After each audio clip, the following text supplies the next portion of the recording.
Pokemon Discord version. Arc 6, The Lost and Forgotten. Road to Nameless Cavern. Part 2. They were finally fully rested, having eaten a great meal and shared many more enlightening conversations. Okay, Aiden, time to head into the cave. You ready? Blythe says to Aiden.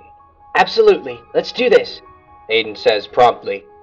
The boys stand up and head for the cave entrance, but they then notice a very interesting set of sliding stone panels with engravings on each panel. Whoa! Look at this, Blythe! It's some kind of ancient puzzle. I wonder what it's for. Aiden says to Blythe as they walk over to the mysterious stone puzzle that was etched onto the outside wall of the cave. I recognize this. It's an ancient stone lock used by my ancestors to hide and secure all kinds of things. I've watched my father and brother solve these countless times growing up. Most of the time when we decipher them, we find amazing things like treasure or messages that increase our understanding of the ancient dragon abilities we use. Actually, I think I could probably figure this one out. It doesn't look too complex, Blythe says to Aiden as he begins to decipher the stone lock. Both Aiden and Blythe stood on a platform that was shaped like a rectangle in front of the stone lock puzzle. I just need to move this piece to that one. Of course! This lock is way too simple. Must not be hiding anything too rare. Almost got it. There! I got it! Blythe says as he successfully completes the stone lock. Shift, slide, shift, slide. Click! Suddenly, the platform they stood on loosens and shifts down. Slide, slide, drop.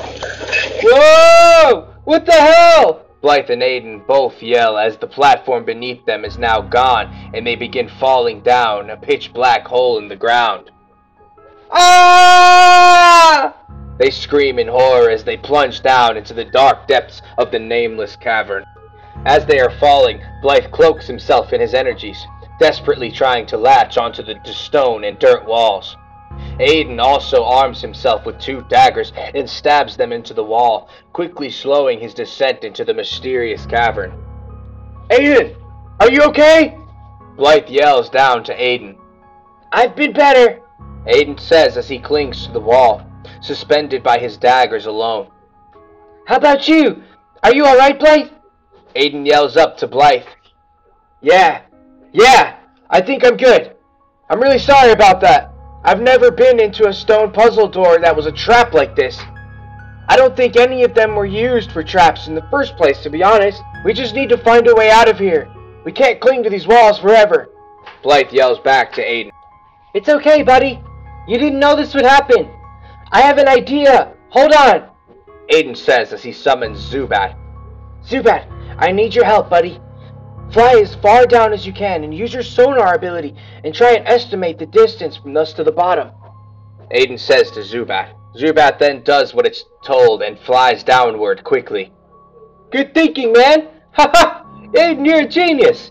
Blythe says to Aiden, as thankful as ever. They could hear Zubat, and judging by how quickly it made it to the bottom, they realized they weren't too far away and could potentially climb down to safety. Good job, Zubat! Return! Aiden says as he returns Zubat to its Pokeball. Blythe, are you ready? We aren't far from the bottom. Let's try and climb the rest of the way down, alright? Aiden yelled up to Blythe, though Blythe did not respond. Sounds of stone panels moving and shifting. Shift, slide, shift, slide. Blythe? Blythe!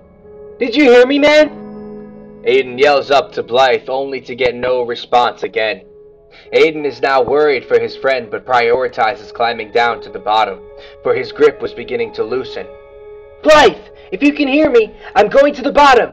Meet me down there, okay? He tries one last time as he descends to the bottom as quickly as possible. Finally, Aiden makes it to the bottom only to find himself in a pitch-black tunnel, hundreds of feet underground. What made it even worse was that Blythe was nowhere to be found. Aiden waited and waited until about 15 minutes passed. At this point, he knew Blythe was no longer in the same area he was. He was just confused as to how they got separated. He did hear the stone panels moving around, so it's possible Blythe found his way into a secret passageway by accident as he hung from the wall. Regardless, Aiden knew he needed to press on.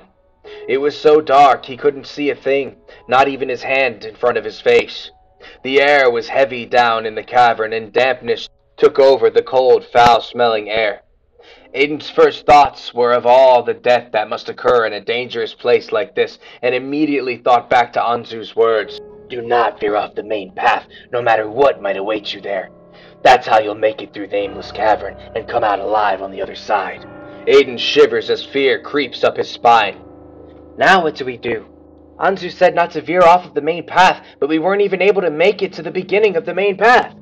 I don't even know what happened to Blythe, and I doubt Anzu will help me now.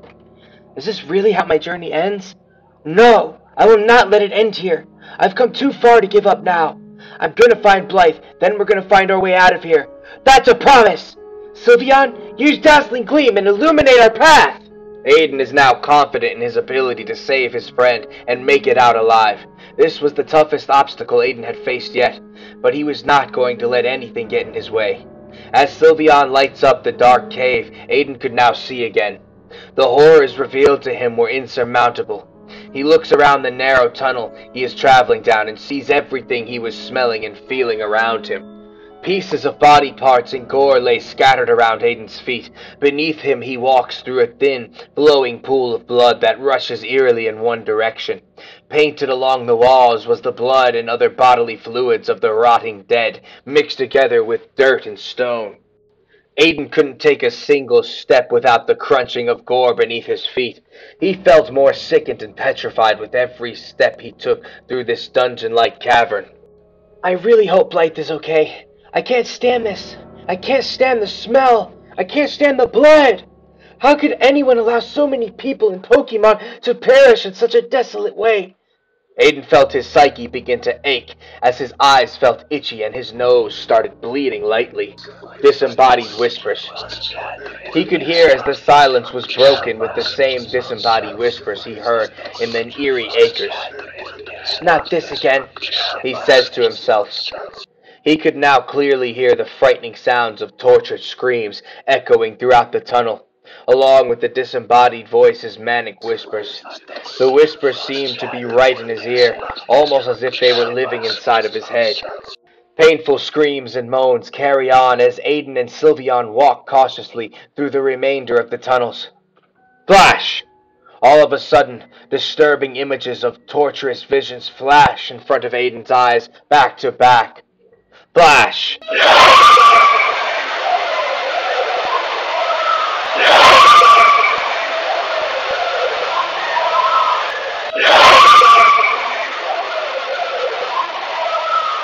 The screams of the dead deliberately clawed through Aiden's mind, scratching painfully every inch of the way through these tunnels. Aiden was losing his mind. He didn't know where he was going, and it seemed like no matter which way he took, he would always end up lost. He had Sylveon rest on and off, so it didn't waste all of its energy with constant light, so Aiden had to walk through pitch black for some of his journey. It seemed like this place had no end.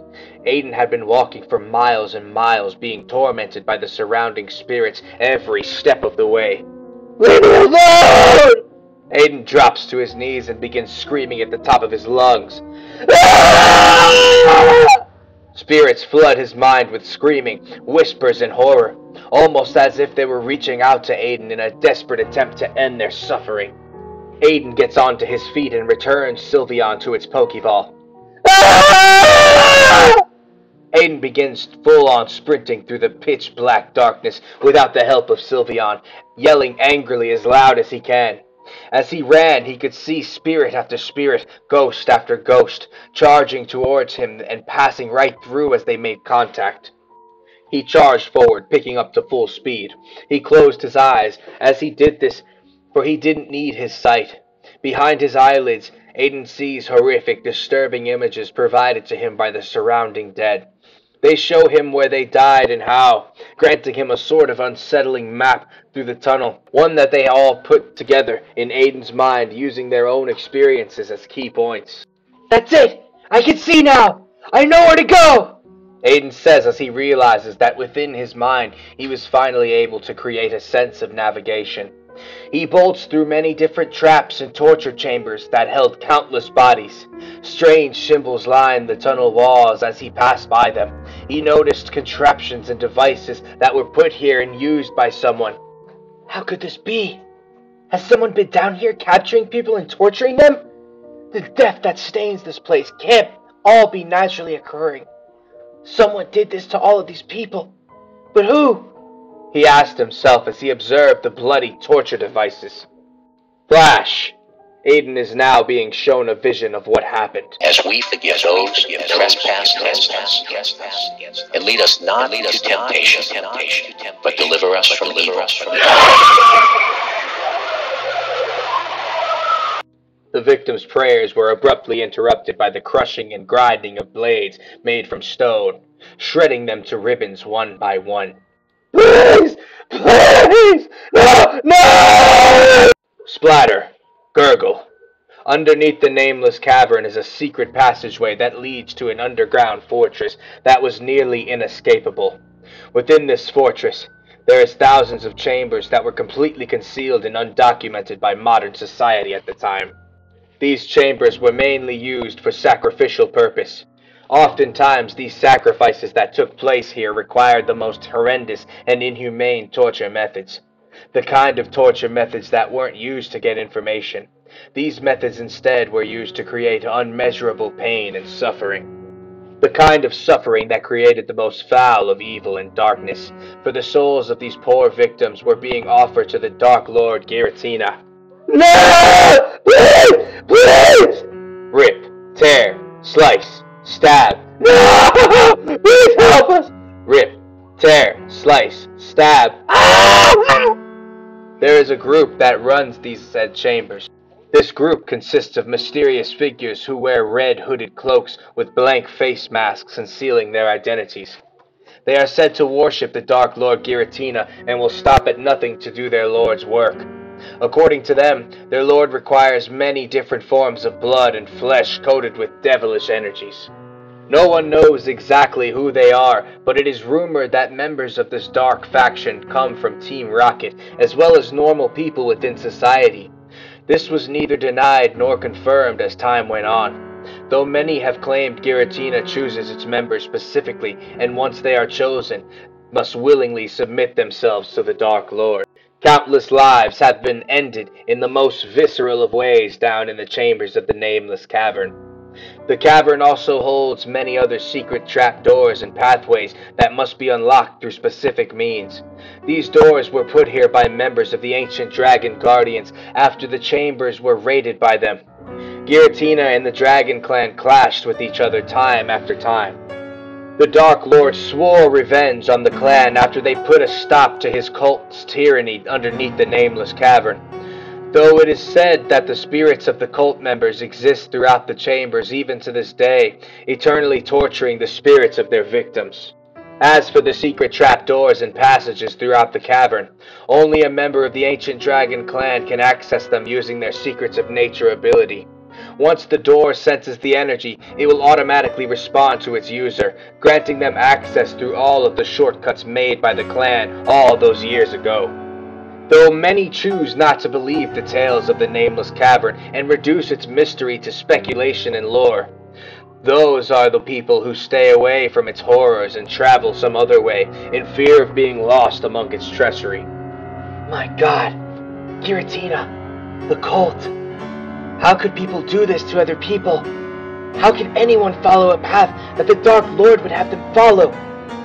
What went down here was absolutely disgusting, and I won't stand for it. I'm going to find you, Blythe. Once I do, we're getting out of here together. That's it, Blythe. He used the Secrets of Nature to catch himself on the wall. That must have triggered one of those secret doors put here by his ancestors. That's got to be what happened to him. Okay, time to go. I could really use some help from Anzu, though. Anzu, are you here? Please say you're with me right now. Aiden says in hopes Anzu would appear and help him find Blythe, but Aiden gets no response. Looks like Anzu won't be able to bail me out of this one, Aiden says to himself as he walks forward through a massive corridor. Huh? I haven't been here before. This chamber is way bigger than all of the other ones I've passed. Finally, somewhere to walk through big enough for me to breathe. I was getting sick of those narrow tunnels. Maybe this is a way out, Aiden says with hope in his voice. In the distance, Aiden hears the echoing of an actual voice, different from the thousands of voices he had previously been listening to. Blythe? Is that you? He yelled through the chambers in hopes of getting a quick response.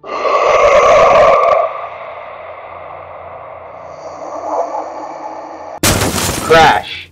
Shake! Smash! Again, Aiden hears the commotion through the chambers. Sylvian, I need your help just one last time, buddy. Aiden then summons Sylvian to light his path with dazzling gleam yet again. He closes his eyes to prepare for the flash. Dazzling gleam! He says to Sylvian as it lets out a beam of destructive light that illuminates the whole chamber. His pupils adjusted to the darkness as he opened his eyes, and Aiden could now see every aspect of the rust-colored chamber he had stumbled upon. In an instant, a crowd of bloodied, mangled corpses appear on their feet standing. They surround him on all sides, staring angrily.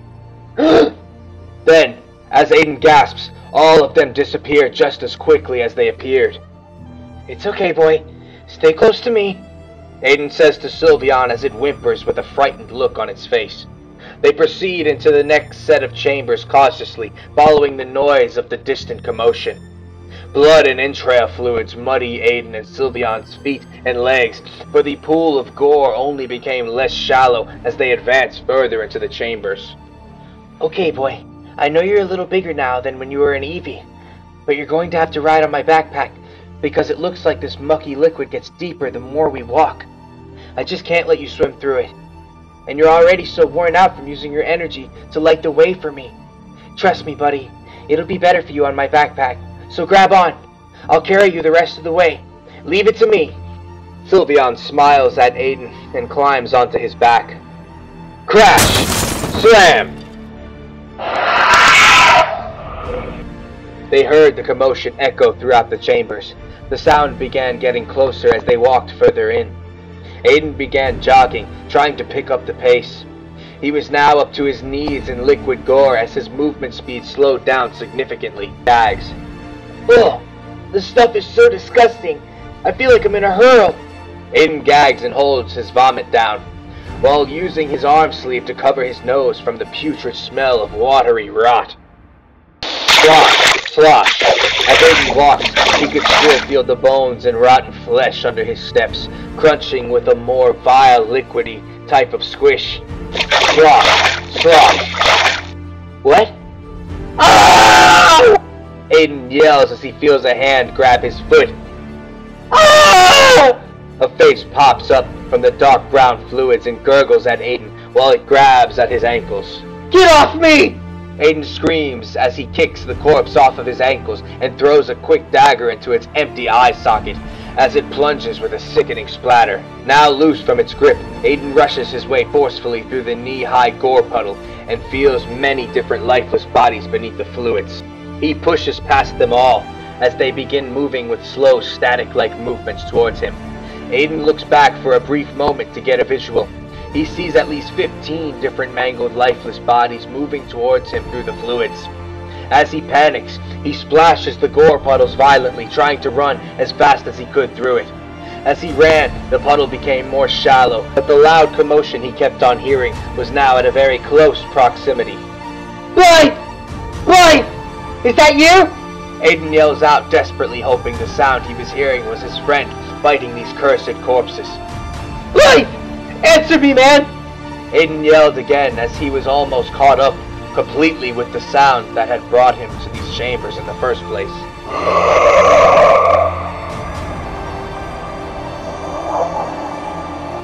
As Aiden approaches the commotion, he realizes that what he had been following was not his friend Blythe at all. Aiden's eyes widen as he stops running and peers at what's in front of his weary eyes. Behind him, the horde grew closer. In front of him stood a creature of pure terror, gazing at him with a wide, maniacal grin pulled from ear to ear.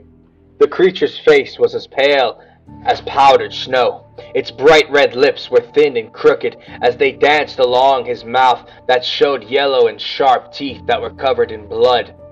Its eyes stared menacingly with a wide, eerie expression at Aiden, while its body made mime-like movements with its hands pressed against the non-existing wall that it peered through. Its humanoid-style figure left Aiden wondering if it was perhaps a Pokemon or something completely different, something nightmarish. It was covered in blood and brown fluids from head to toe. Around it in pools of gore, there laid the torn-apart carcasses of many different victims. The bodies looked as if they had chunks missing, teeth marks lining the wounds. These bodies were clearly being eaten by something, possibly the Craven-type creature that stood before Aiden. What is that? A Pokemon? Aiden asks out loud as he is stuck between a horde of the undead and this bloody clown Pokemon that silently smiles at Aiden while miming its invisible wall. The horde begins to inch closer to Aiden. He turns around quickly with Sylveon holding on to his backpack and says, Sylveon! Swift attack! As Sylveon launches Swift at the corpses, Aiden throws 2 explosive daggers into a couple of them. Boom! An explosion blows the horde apart and briefly catches the remaining pieces on fire before the puddle of fluid extinguishes it. Aiden then quickly turns back around to the clown Pokemon, only to find that it had vanished, gone without a sound or even a trace. Aiden shudders and says, Where did that Pokemon go? Was it even real? These corpses, it looks like that thing was feeding on them. This is extremely troubling. Shift, slide, click. Suddenly the wall to the right of Aiden began to shift, panels around and open. Aiden, you're okay! Oh man, buddy, I thought you were a goner! Blythe darts out from the secret passage and grabs Aiden, squeezing him in a bear hug. Come on, Blythe. Now who's the one getting all mushy? Aiden says with relief, knowing that his friend was okay. Blythe and Aiden laugh for a moment. Then they look around at the situation they were in, and the laughing slowly fades. Blythe, what happened before, man? I dropped down to the bottom and you were just gone. Aiden says to Blythe, Well, I touched a weird part of the wall once I tried climbing downward, and the shit opened up, like that one I just walked through. It's almost like it responded to my energy. It's weird. I opened plenty of other ones too. Once I stumbled upon the first one, all the other doors revealed themselves to me. My journey was pitch black most of the time, but the doors, I could see the doors in my mind. I don't know how to explain it. I know this all sounds ridiculous, but I'm telling the truth. I traveled for a while in the dark, but then I heard an explosion in the distance. I made my way over because I knew it had to be you. You don't even know how happy I am to see you, man. Blythe explains to Aiden his journey and how he made it here. Blythe, you probably won't believe me, but spirits have been reaching out to me everywhere I go. I've had plenty of encounters with them before, but once I started this journey, spirits have just been drawn to me. They appear to me and show me things. They show me how they died. They show me where they died. They show me images that I never thought existed. They brought me here. They showed me what happened in this place long, long ago. Aiden explains his journey through the cavern and how he made it to the chambers. He also explains in detail what happened with the corpses and the bloody clown Pokemon. Aiden, that Pokemon you described sounds like the one they call Mr. Mime. In my father's Pokemon record scrolls, I've read about them. You're lucky you survived, man. The scroll I read spoke of the first encounter my father and his men had with the creature. None of them could damage it for some reason. Almost like the invisible wall that it made protects it from conventional attacks somehow. My father and his men were haunted by Mr. Mime for months. That is until he claimed the lives of everyone who encountered it, one by one, mysteriously. My father was the only survivor of that encounter. No one ever pursued that creature ever again. Not many have been documented before, so they're considered a rare species. But why would one be down here? Blythe says to Aiden. I don't know, but if you take a look at these corpses, you'll notice the exceptional bite marks around the wounds. Aiden says to Blythe, You don't think it was eating dead bodies? Maybe it wandered into this cavern by accident and had nothing else to sustain itself. Poor bastard. Blythe says to Aiden. I have no idea how, but regardless, it disappeared in an instant, so I'm sure it's still lingering around here somewhere. We really should get going. This place is making me lose my mind, man. Aiden says to Blythe. Right. I'm right there with you, man. Return Sylveon to its ball and follow me. I found a way out. Aiden then thanks Sylveon and returns it to its Pokeball. Blythe uses his Secrets of Nature ability to cloak himself in energies and illuminates their path, revealing the secret doors that would guide them out of the Nameless Cavern, finally ending their torment. They pass through many corridors and chambers before they reach the final door and feel as if something had been following them the entire time. Something other than the residual spirits that have followed them throughout the cavern up until now.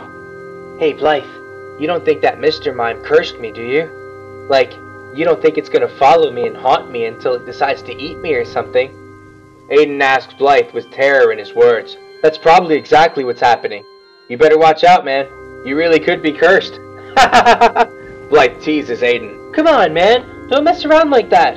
You just said that's what happened to your father's guards. What if that happens to us? Aiden says angrily. I didn't know you were such a whip, Aiden. I'm only kidding. No worries, man. Those scrolls are always over-exaggerated anyways. Honest. Plus, you and me side by side with our Pokemon partners backing us up is all we need to take on any opponent. Together, Aiden, we'll change this world. Blythe reassured Aiden, making him feel a little better. You're right, Blythe. We made it through the Nameless Cavern. We can make it through any obstacle, Aiden says with pride. Hey, here's the final door, said Blythe as he pointed in the direction of a sketchy-looking wall. Blythe and Aiden finally made it out of the fabled Nameless Cavern. They prevailed over the challenges and obstacles that bound them to their own fear and uncertainties, and found each other. As Blythe opens the final hidden door, a faint light from the sunset poured into the chamber they stood in. I never thought I would miss fresh air so much, Blythe says as they step out of the cavern exit. Whoosh! Isn't it funny? The simple things we take for granted, when we're deprived of them for a period of time, says a nearby voice. Huh? Who's there? Blythe yells to the voice. Whoosh! Suddenly the boys shivered as freezing cold chills scratches at their nerves. Before them appeared Anzu, walking up to them slowly, still as stoic and mysterious as ever. Hey, it's you again. I'm Sue. We've got some questions for you, man, Blythe says to Anzu, utterly butchering his name. Blythe? His name is Anzu, not Amsu, Aiden says to Blythe with a tone of warning. Still alive, I see, Anzu says as he walks closer. Yeah, but more importantly, we want to know what your game is. Why are you helping us? Where did you come from?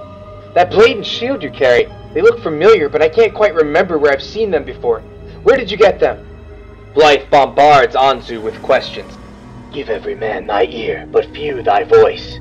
The earth has music for those who listen. We know what we are, but know not what we may be. Ignorance is the curse of God. Knowledge is the wing wherewith we fly to heaven, Anzu says as he disappears in an instant yet again, as his voice carries over. You've made it through the Nameless Cavern, though your hardships will not end here. Beyond these barren plains of cracked, charred earth, there is a meadow of ash. The volcanic terrain holds many dangers within. The native Pokemon to this area live amongst the cinder and ash. Siren City is just beyond the charred meadows. There you will find yourselves outnumbered significantly, for this industrious city harbors a small army of Team Rocket troops and elite leaders. Your enemies here are more powerful than any you've faced before, and their sheer numbers maximize security. You'll need to hone your abilities and sharpen them greatly if you hope to make it inside. I'll be doing reconnaissance, gathering as much intel as I can from within. Once you two are ready, I'll be back to brief you on your mission. Good luck. Anzu's voice then fades away completely. Wow, Aiden, you weren't kidding about the whole cryptic responses of his. The guy's an enigma. Blythe and Aiden then find themselves a spot to set up camp, for the sun was almost completely gone, as if it was setting with Anzu's words. They set up camp in a discreet location and finally have a much-needed meal to refuel themselves, while feeding and caring for their Pokemon's damages. Aiden and Blythe agree to wake up first thing in the morning and dedicate tomorrow as a full-on training day, to hone and harness their abilities in hopes of making it into Siren City. Blythe wasn't satisfied with Anzu's answers yet, But he knew for now, it would be wise to befriend Anzu and work alongside him for the time being. The boys look forward to tomorrow's training and to getting stronger. Their Pokemon have even more trust in them than before, after that perilous journey through the Nameless Cavern.